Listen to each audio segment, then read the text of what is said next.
Alright lads, Imperial Bodybuilding here, and we have some very interesting news for you today. We start the show off with Derek Lunsford, who is 6.5 weeks out from the Olympia. What can I say? Derek for 6.5 weeks out. Could his conditioning be better? Yeah, probably, but we're used to seeing Nick Walker week in, week out, who is literally ready to... He could step on stage tomorrow if he wanted to, but Derek is looking full, he's looking massive, probably just had a workout. But it's hard to criticise Derek. The midsection, could it be tighter? Yeah, I always feel like it could be tighter. But in terms of muscle bellies, roundness, completeness, Derek has everything. He's very complete from the front to the back. Is he the favourite going into the Olympia? If he shows up like this, which is at the Arnold this year, when he went up against Samson, guys, this is not my opinion, but if he comes in 100%, which he was here, and Chris Aceto will have him dialed in, then can he beat Nick Walker's Samson Dowder? Yeah, I think he's the favourite because he's beaten both of them. Obviously, it was very controversial with Nick Walker. But guys, he was so much more polished than Samson. By the prejudging, it was already over. Samson, this was a good Samson as well. It's just that we don't see Samson come in. So, do I think that Derek can win the Olympia? Guys, what do you think? Look from the back, he's very, very complete, and as much as we don't like him, you have to take your hat off to him and say he's a formidable competitor. He believes in himself, and I don't think he's that cocky when we've got Nick Walker, Phil Heath. Is he really that cocky, guys? Do you think he can win the Olympia? Now, someone that does not lack confidence is Nick Walker. Nick Walker is posting literally every couple of days. You know what he reminds me of? And let me just say, those legs, they're not aesthetic. Yes, they don't have the best shape, but they are literally gargantuan. Nick Walker, if you've ever seen Superman versus Batman, you know when General Zod goes into the pool and he comes out like the abomination? This is Nick Walker.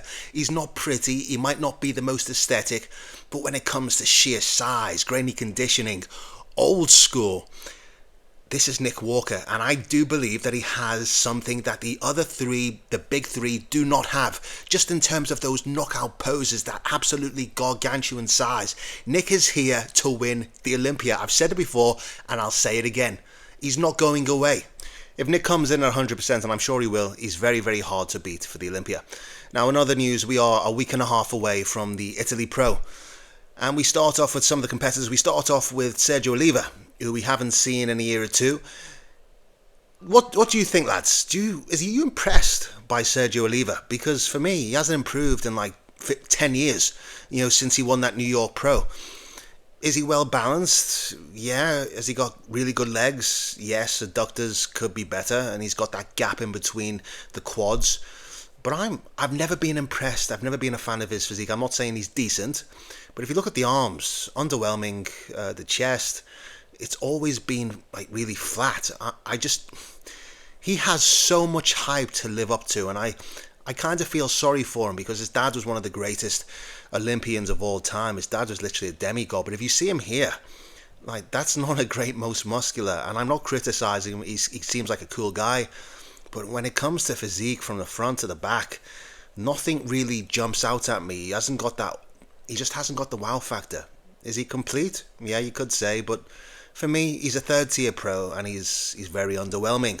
He obviously loves the sport, but again, when you have that name, Oliva Jr., you see his dad in the background. What a cool picture, by the way. His dad was, for me, top 3 Olympians of all time. When you have this name to live up to, it's got to be difficult. Guys, you know what I'm saying? For me, you look at Mark Hector here. Mark Hector, he's just got that beautiful shape. The Death Star delts, those massive arms, great separation. He's got an amazing core, comes in very dry. Great legs, great leg balance, great adductors, great sweeping quads. Even the calves are solid, and great conditioning for a week and a half out.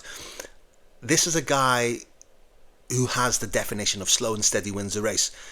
He never goes away free and then comes back massive. But if you look at him from the back even, he's just very well balanced. He's very wide, like a 747. Lots of detail. Great at the bottom. He's got really dry hamstrings and glutes. Could I see a little bit more detail in the hamstrings? Possibly. But he's just so aesthetically pleasing. Got a great core. And I think Mark is a top 6 guy. If he continues to improve, he's still young. He's only 29, 30 years old. So this is definitely a guy to watch. If you check him out on Instagram, and you'll see what I'm talking about. Mark Hector, his name is. Now, Quinn Beastwood will also be competing at the Italy Pro, and I think Quint is one of my favourite physiques. The first thing that jumps out at me are calves. He's just got, for a black man, a tall black man. Bear in mind, black men don't have the greatest calves, and the tall ones especially. But he is 6 weeks out. Well, sorry, he's 2 weeks out from the Italian Pro, and I think he could win. Do I think he's improved?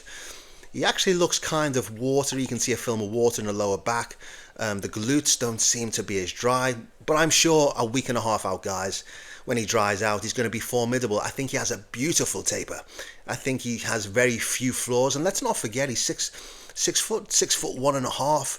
So for a big guy, he's extremely impressive, and all, the niggles and the hurdles that he's had to deal with in the last year or two, this guy is really impressive, and I can definitely see him winning the show, if not finishing top 2 at least. In other news, we have Regan Grimes, who's 6.5 weeks out from the Olympia. And I'm just covering Regan just because his physique is so aesthetically pleasing. One thing I don't like about Regan is when I saw him on a Jay Cutler podcast, he was always making excuses about the tan. He was making excuses about his hair. He was making excuses about him not training abs or calves. And I was just like, the top guys don't need to make excuses. Regan has one of the most aesthetic physique I've ever seen in my life. So he doesn't need to make excuses. I think if this guy really dialed it in, got the right coach, top 6, top 4 maybe. What do you guys think? And last but not least, lads, we have a physique update from Horse MD. Again, why he calls himself Horse, I just don't know. It's almost like a Sideshow Bob WWE name. Do I think he's, as you know, he's transitioned from open to classic. Do I think he's good? Yeah, I think he's very good. He's got amazing legs, some of the best legs in classic physique. But I definitely think they overshadow his upper body. His upper body is underwhelming, to say the least. The chest isn't as full. The arms are too big. The shoulders are too big for his upper body. When he was open, like here, I thought he was so much more impressive. But look, these guys are taking the most unnatural amounts of gear. Do you want to stay on that for 5, 6, 7 years? Probably not if he can get away with it. So that's probably why he's downsized, because let's be honest, he was so much more impressive when he was an open guy. He just was. I don't think he can crack top 10 at the Olympia just because it's so stacked in the classic physique division. But look, you never know. The guy's got 1.1 million followers on Instagram, and the judges seem to like, the social, more popular guys, let's just say that. What do you think, though? Again, Nick Walker, is he on track? Derek, are you impressed for 6.5 weeks out? Sergio Oliva, can he win the Italian Pro? Let me know, guys. And let's get into discussion. If you haven't already, leave a comment, like and subscribe. Really helps, guys. And I'm really enjoying the feedback from you and just talking to you I know that you're real fans. So let me know, and I'll see you soon.